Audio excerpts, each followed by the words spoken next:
Assalamualaikum warahmatullahi wabarakatuh. Pertemuan ini kita akan membahas tentang perlindungan data pribadi di Indonesia. Bagaimana konsep dan praktiknya ini berhubungan dengan fenomena big data ya di Indonesia. Yang akan kita bahas adalah definisi data pribadi terlebih dahulu, kondisi perlindungan data pribadi di Indonesia, kebocoran data di Indonesia, dan praktik perlindungan data pribadi di berbagai negara. Secara definisi berdasarkan pasal 4 Undang-Undang Perlindungan Data Pribadi, yaitu Undang-Undang nomor 27 tahun 2022, bahwa data pribadi itu terdiri atas dua jenis atau dua sifat. Data pribadi yang bersifat spesifik dan data pribadi yang bersifat umum. Pada data pribadi yang sifatnya spesifik, ada berbagai data terkandungnya.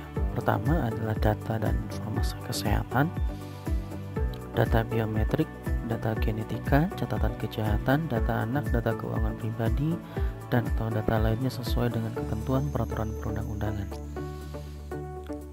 Dan ada data pribadi yang sifatnya umum, yang meliputi nama lengkap, jenis kelamin, kewarganegaraan, agama, status perkawinan, dan atau data pribadi yang dikombinasikan untuk mengidentifikasi seseorang.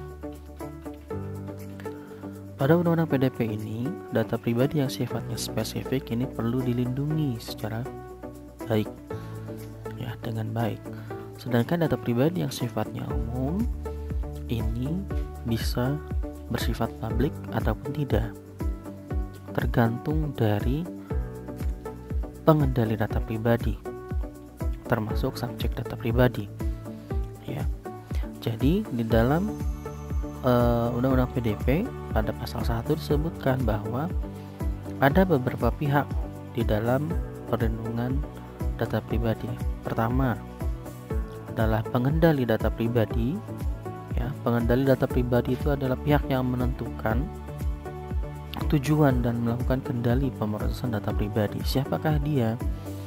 Tentu adalah institusi, kelompok, gitu ya, institusi, kelompok, organisasi, dan semacamnya yang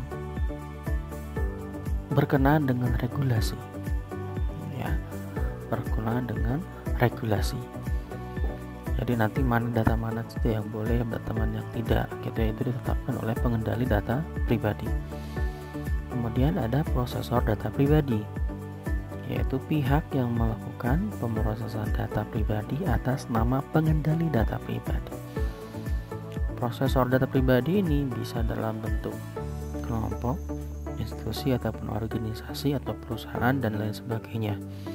Prosesor data pribadi biasanya itu adalah pihak akhir, ya, bagaimana data pribadi bisa digunakan atas persetujuan dari pemilik data pribadi atau namanya subjek data pribadi. Nah, jadi perlu diingat bahwa di dalam data pribadi, gitu ya, di dalam data itu ada kategori data yang sifat umum, data yang bersifat spesifik. Data yang bersifat spesifik ini tidak perlu dipublikasikan karena datanya adalah bukan umum, ya, hanya instansi tertentu yang memiliki akses terhadapnya. Nah, sedangkan data umum itu data yang sifatnya publik biasanya, ya, walaupun tidak semua komponen dalam data pribadi yang bersifat umum itu ada. Nah, kemudian pihak-pihak yang terlibat dalam data pengelolaan data ini ada subjek ataupun pemilik data pribadi, kemudian ada prosesor data pribadi, ada pengendali data pribadi. Prosesor tidak akan melakukan pemrosesan terhadap data pribadi apabila tidak seizin oleh pemilik data pribadi dan pengendali data pribadi. Pengendali data pribadi ini tidak akan menyimpan datanya ketika pemilik data pribadi itu secara sukarela, ya, mengupload, kemudian menyimpan data pribadinya di platform tertentu. Contoh ini adalah dokumen pribadi KTP dan KK.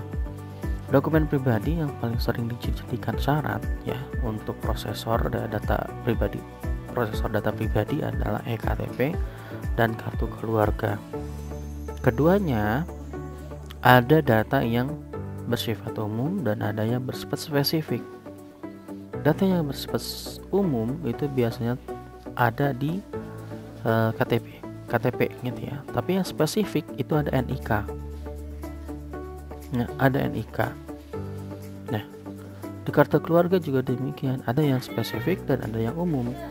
Anak itu adalah data yang sifatnya spesifik, gitu ya. NIK anak, NIK kita, kemudian nomor KK itu adalah data yang spesifik, gitu ya.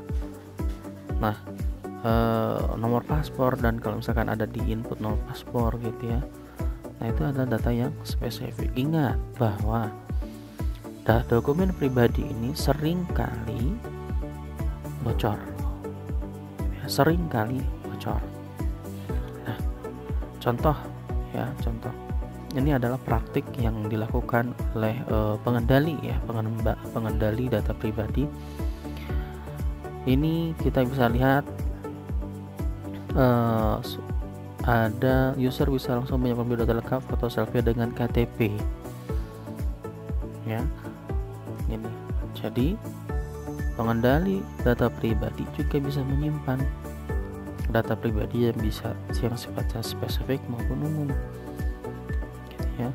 Ini contohnya lagi yang PLN ya, pendaftaran CPNS, kemudian vaksin massal. Nah, ini hati-hati ya, hati-hati. Nah, contoh yang benar adalah hanya kita menunjukkan saja, tapi bukan untuk diunggah. Itu praktik yang benar ya. Jadi jangan sekali-kali data pribadi kita, baik itu dari KK maupun KTP, itu diunggah pada platform tertentu yang belum jelas. Platform ini apakah aman atau tidak, yang belum jelas apakah ini legal atau tidak, gitu ya. Jadi kalau mau ini kita tunjukkan aja, ini KTP saya, silakan Bapak verifikasi, ini kakak saya, silakan verifikasi, gitu ya. Nah, jadi data pribadi itu hati-hati, jangan sampai secara sukarela untuk menguploadnya, apalagi pada platform yang tidak tidak kita ketahui atau tidak kita ketahui legal atau tidaknya. Nah, ini juga ada yang dilakukan oleh pihak swasta. Contoh, ada yang pernah mungkin Grab gitu ya, kalau ketika mau update layanannya gitu ya menjadi Grab apalah gitu ya, kemudian Gojek Plus dan sebagainya gitu ya, itu diminta untuk foto dan foto pribadi dengan KTP, gitu ya. Ini juga perlu diperhatikan, kita juga harus hati-hati, gitu ya.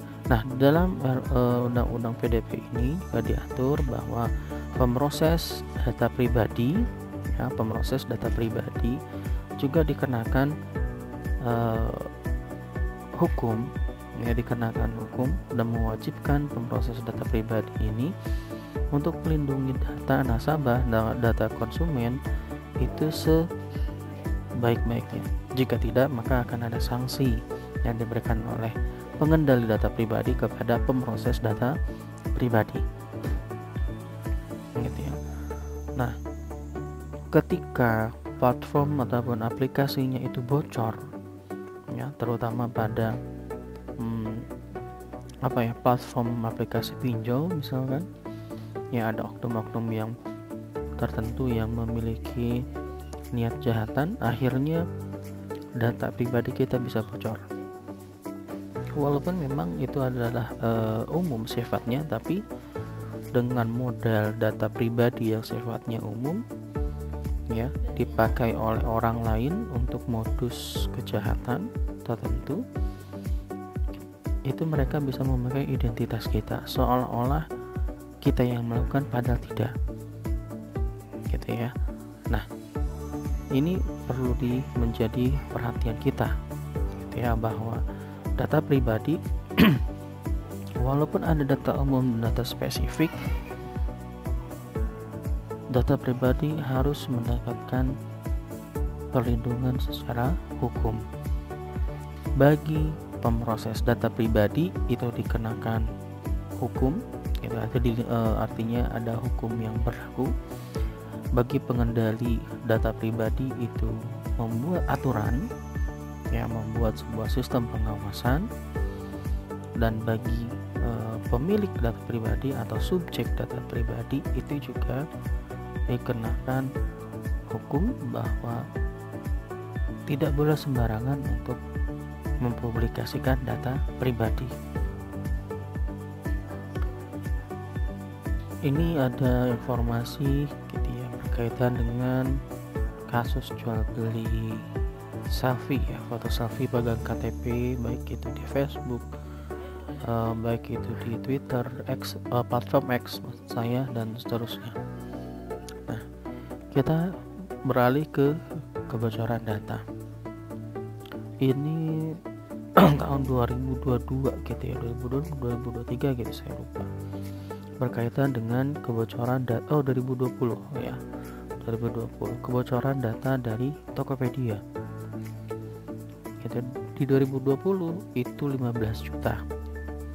Kemudian di tahun yang sama ya, itu bertambah lagi menjadi 90 juta data gitu ya, dan itu dijual. Nah, apa yang dikumpulkan ya, yang dikumpulkan dalam data di data yang bocor di Tokopedia itu ternyata gitu, tidak hanya email, tidak hanya nama gitu ya, tidak hanya data yang sifatnya umum, tapi juga data yang bisa mengarah kepada spesifik, nomor rekening misalnya gitu ya, kemudian lokasi, alamat lengkap ya, itu juga adalah data yang sangat spesifik, sehingga bisa saja seseorang bisa mengcloning, bisa membuat sebuah tiruan bahwa ada dua orang padahal yang satu yang asli gitu ya. Jadi orang lain seolah-olah bertindak sebagai orang lain lagi gitu. Tinggal ganti foto, datanya sudah ada, tinggal input, tinggal cetak KTP bodong gitu, atau bikin akun secara online untuk pinjol misalkan, ataupun layanan lain yang tidak memerlukan foto selfie misalkan. Itu salah satu contoh ya, bagaimana data jika tidak dilindungi dengan baik, data ketika platform penyimpanannya adalah kurang bagus secara keamanan, maka akan bocor. Nah, walaupun ya tidak ada kebocoran password ya, walaupun tidak ada kebocoran password, tapi server tetap bocor. Password itu untuk autentikasi masuk ke dalam aplikasi, tapi ketika servernya itu jebol, maka percuma mau update password sebagaimanapun kompleksnya, tetap akan ditembus, tetap akan bocor. Ini juga yang terjadi baru-baru ini tahun 2023 ya, pada bulan November atau Desember kalau tidak salah, itu adalah data PPNI itu bocor ya, data perawat yang ada di Rumah Sakit Pusat Otak Nasional itu bocor. Saya ada itu datanya gitu ya, itu bocor. Apa yang ada di dalam data, kebocoran data tersebut gitu ya, nama udah jelas ya, nama, kemudian jumlah anak, kemudian ada nomor ijazah, S1, profesi, tanggal lulusnya kapan, nomor sertifikat kompetensi, kemudian ada Jafung terakhir apa, diangkat kapan, gitu ya. Pokoknya banyak ya, banyak. Kemudian KTA dan seterusnya. Apa yang menjadi concern kita terhadap perlindungan data pribadi ini, bahwa bukan berarti kita mempercayakan bukan berarti kita percaya 100% gitu ya, bahwa data kita itu harus diupload kepada lembaga yang dalam tanda kutip kredibel gitu ya.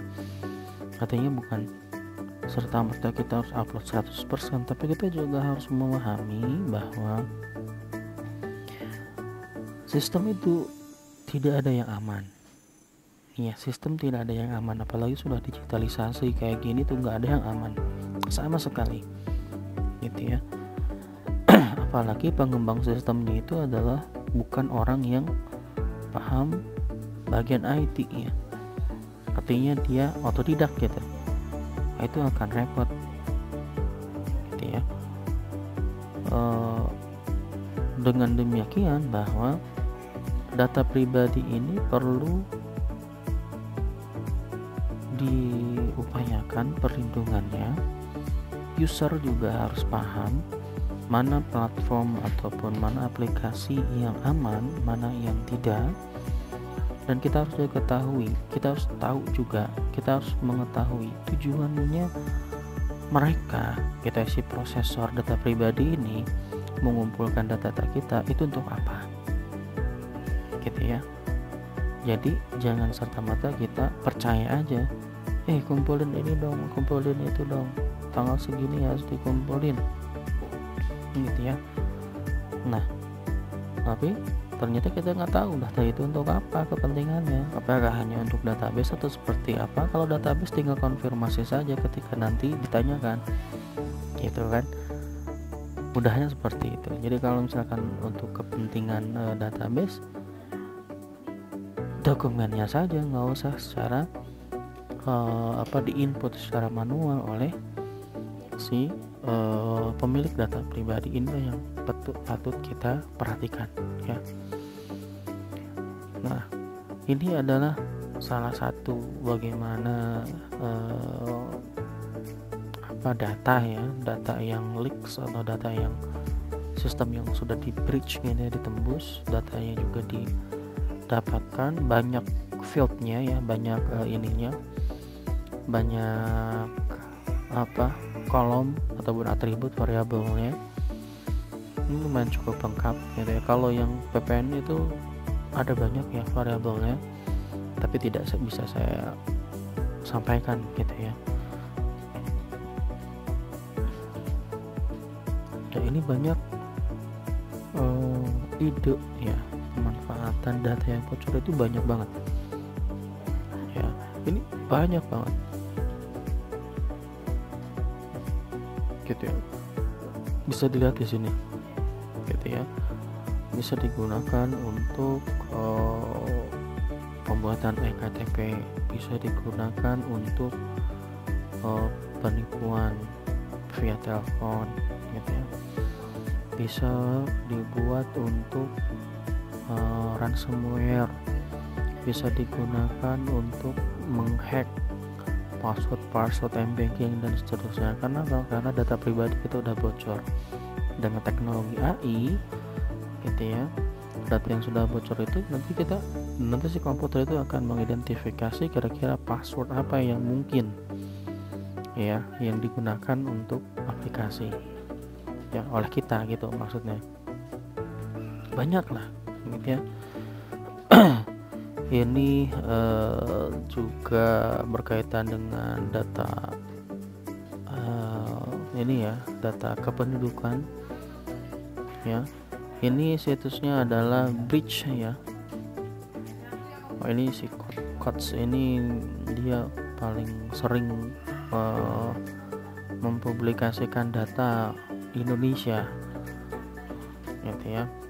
Ini kemarin itu terakhir adalah data BPJS ya, data BPJS. Walaupun memang data BPJS ini saya sebenarnya pernah waktu itu dapat ya 1 juta sampel data BPJS ini lengkap, cukup lengkap ya, cukup lengkap.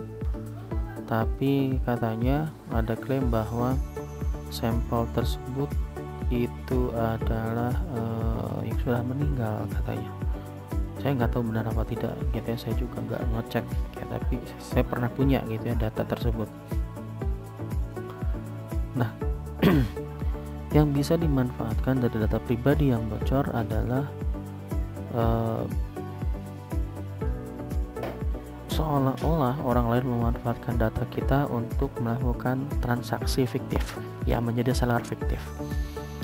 Kemudian bisa melakukan phishing dan scamming via email dan web palsu, penipuan via telepon, jadi mengaku seolah-olah dia itu sebagai kita gitu ya.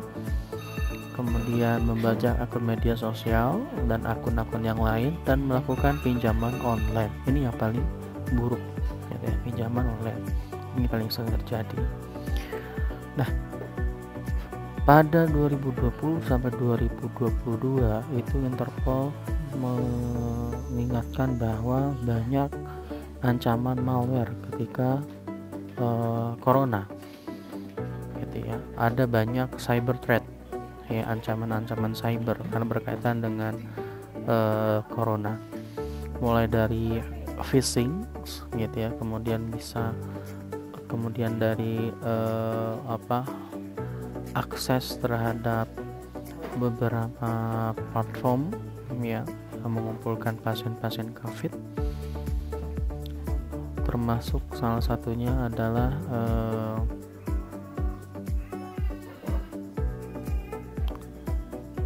pembelian terhadap vaksin secara fake ataupun secara palsu gitu ya.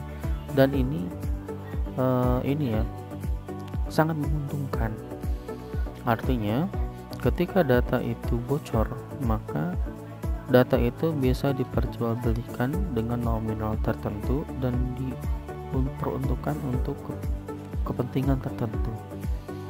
Ada yang bocor gitu ya, berkaitan dengan banking ya, perbankan. Akhirnya tanpa disadari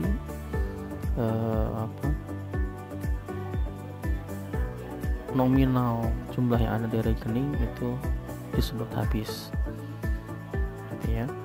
Ada yang melakukan ransomware, menaruh virus gitu ya, seakan-akan kita yang melakukan, kemudian tembusannya di rekening orang lain, tapi ternyata yang menjadi pelakunya seolah-olah kita, padahal tidak gitu ya. Dan banyak ancaman cyber lainnya, banyak gitu ya.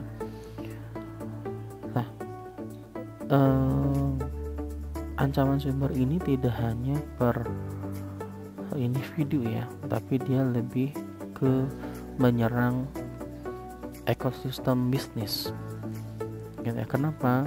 Karena ekosistem bisnis itu pasti menyimpan data pribadi yang sangat banyak, customernya juga banyak, maka database-nya juga akan banyak gitu ya. Targetnya siapa? Targetnya adalah orang yang memiliki data pribadi gitu ya, apa saja, sehingga nanti bisa di-generate ataupun dihasilkan sequence gitu ya, pola gitu ya, entah itu pola untuk masuk ke akun tertentu gitu ya, kemudian m-banking dan seterusnya. Nah, itu bisa dilakukan dengan kecerdasan buatan atau artificial intelligence. Itulah ngerinya ketika data pribadi kita bisa bocor. Jadi apa yang harus kita lakukan ya, bahwa data pribadi sebisa mungkin kita harus terlindungi dengan baik, karena perlindungan data pribadi di Indonesia itu baru satu undang-undang saja, tetapi akan sulit untuk men-tracingnya, siapa pelakunya gitu ya, karena ini adalah dunia maya ya, dunia maya.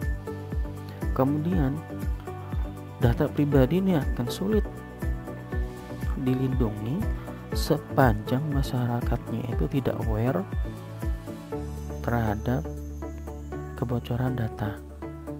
Jangan sampai dokumen pribadi tercecer, diupload di platform tertentu gitu ya, tapi kita nggak tahu kepentingan untuk apa gitu ya.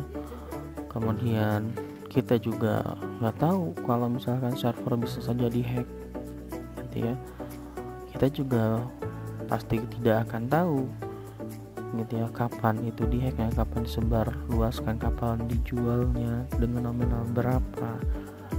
Kita juga nggak tahu, tiba-tiba ada tagihan aja misalnya seperti itu gitu ya. Nah, harusnya ada sebuah upaya di dalam perlindungan data ini, tidak hanya dalam bentuk undang-undang, tapi dalam bentuk platform ya, dalam bentuk platform itu akan lebih praktis ya seharusnya. Nah,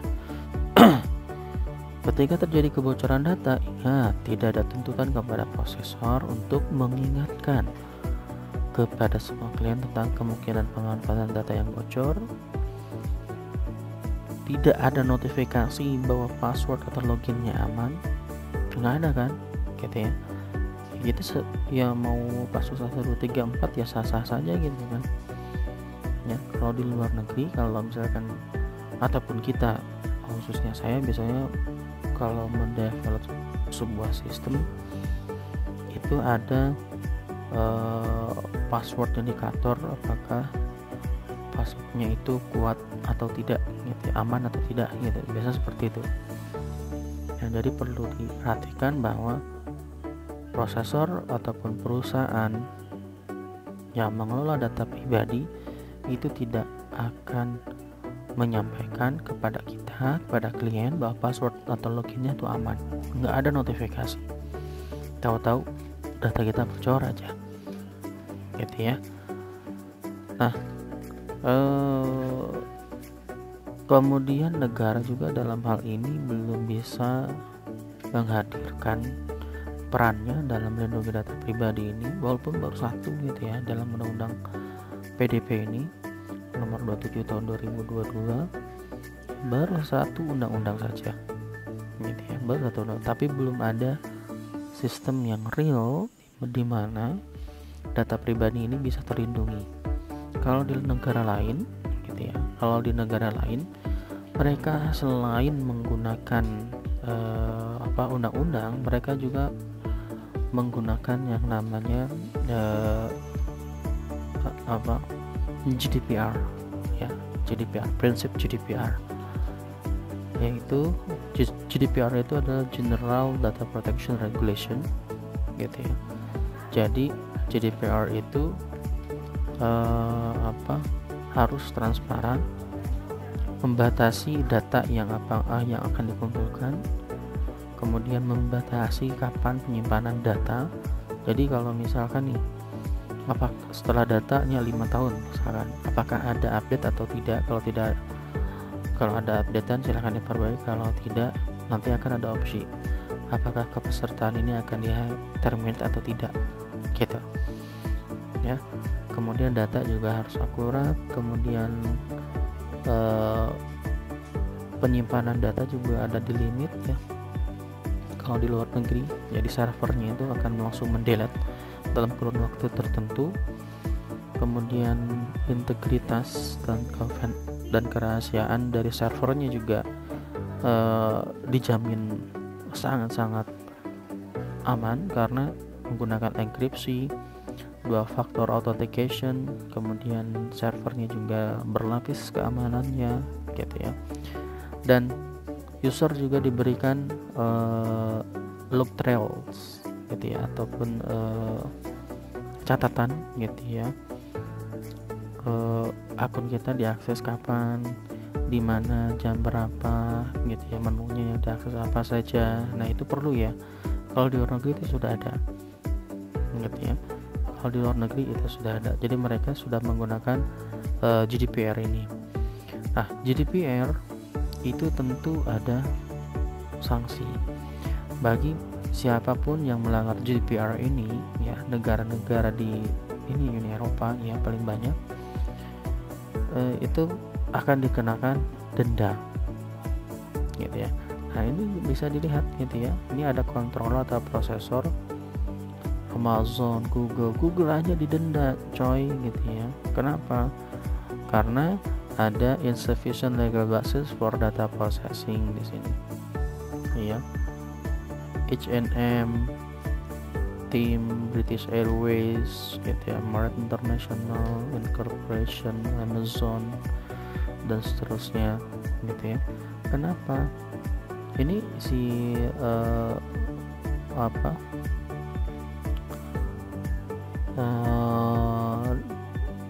si GDPR ini kan diatur oleh sebuah institusi gitu ya, otoritas Uni Eropa. Nah mereka memantau bagaimana implementasi dari GDPR ini di negara-negara, dan kalau ada data breaching ya, kemudian data leaks atau kebocoran data, maka platform dan negaranya yang akan disanksi ya, platform dan negaranya yang akan disanksi.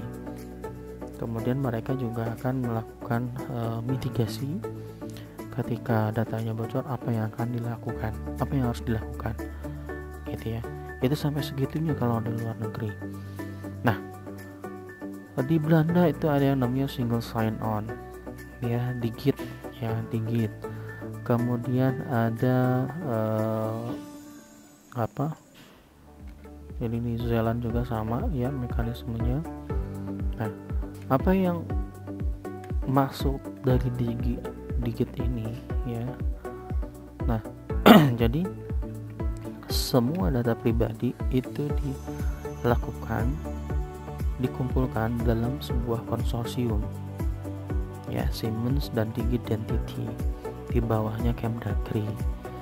Kemudian ini di Belanda ya, Kemdagrinya Belanda bukan di Indonesia. Kemudian bagi aplikasi atau prosesor data pribadi yang membutuhkan data pribadi yang bersifat umum dari pemilik data, maka dia harus meminta izin kepada Kemdagri ya, termasuk dalam hal ini Siemens dan Digidentity yang pemegang digit ini, supaya diberikan akses gitu ya. Jadi si Kemdagri ini memiliki semua data pribadinya orang Belanda, baik itu data pribadi yang sifatnya umum maupun khusus. Kemudian bagi platform ataupun perusahaan yang membutuhkan data pribadi, si masyarakatnya atau warganya itu harus mengajukan permohonan dan harus disertai juga persetujuan dari pemilik data pribadi ya. Contoh misalkan ketika saya mau menggunakan layanan untuk pinjaman uang di bank, maka si bank harus mengajukan permohonan, pun kita juga harus mengajukan permohonan ke Digit ya. Nanti ada kayak token lah kayak gitu ya, ada autentikasinya, dan kita juga akan tahu nanti data pribadi kita digunakan oleh aplikasi apa saja yang digunakan datanya ya. Kayak semacam inilah, semacam Google ya. Google itu kan kalau mau menggunakan aplikasi Google, berbagai aplikasi Google itu kan harus sign in dulu. Dengan satu kali sign in, kita bisa mengakses YouTube, upload ke YouTube dan seterusnya. Kita bisa buka email, kita bisa lakukan Drive, kita bisa Maps dan seterusnya. Nah, yang uniknya di Maps itu kita bisa tracing, kita bisa lacak kapan kita ke sini, kapan kita ke sana gitu ya. Jadi Google juga punya catatan atau history ya. Nah, ini yang dinamakan dengan single sign on. Itu artinya satu username password itu bisa mengakses berbagai layanan yang telah kita lakukan, gitu ya. Atau layanan ingin mengakses data pribadi kita ya lewat digit, gitu, menggunakan single sign on. Jadi nanti ada layanan tertentu yang meminta akses, ya nanti kita berikan aksesnya, gitu, seperti itu ya kira-kira. Nah, ini contohnya seperti ini ya. Nah, kalau misalkan nanti ada indikasi pemalsuan, nanti ada call center, gitu ya. Nah, di Digit ID ini tidak perlu upload KTP, ya, tidak perlu upload KTP, nggak kayak kita, gitu ya, upload KTP, foto kita juga jadi kelihatan, gitu ya. Akhirnya banyak digunakan untuk kejahatan siber, salah satunya adalah pinjol. Nah, Digit ini menggunakan SAML, yaitu Security Access Markup Language. Artinya layernya ini berlapis ya, layernya juga berlapis. Kemudian beda halnya dengan Open Authorization ya. Open Authorization itu biasanya digunakan oleh Google ya, Open Authorization. Kalau Security Access Markup Language atau SAML ini biasanya digunakan oleh kampus biasanya sih. Kalau dulu saya pernah menggunakan ini tuh di UI, nggak salah, UI menggunakan SAML, gitu ya. Baik, itu yang bisa saya sampaikan, gitu ya, bahwa data pribadi itu sangat penting. Hati-hati dengan data pribadi yang diupload ataupun disimpan di platform tertentu. Jika memang sudah tidak dipakai, kita bisa delete harusnya, gitu ya, langsung hapus saja, gitu, untuk mengurangi risiko data breaching dan data leaks, gitu ya. Dan cara untuk mengamankan ataupun melindungi data pribadi ini bisa dalam pembentukan undang-undang ataupun bisa dengan teknisnya, salah satunya menggunakan single sign on. Nah, ini sudah banyak negara yang sudah menerapkan single sign on ya, Estonia, gitu ya, kemudian Jerman, Belgia, kemudian ini juga ada inisiatif di Indonesia menggunakan UID, gitu ya. Cuman nggak tahu kapan ini implementasinya, gitu ya. Jadi ini sama halnya KTP elektronik kita, tapi datanya sudah ada duluan, gitu. Jadi semua platform itu masuk ke sini, ambil datanya di sini, gitu ya. Nah, itu mungkin yang bisa saya sampaikan, semoga bisa bermanfaat. Assalamualaikum warahmatullahi wabarakatuh.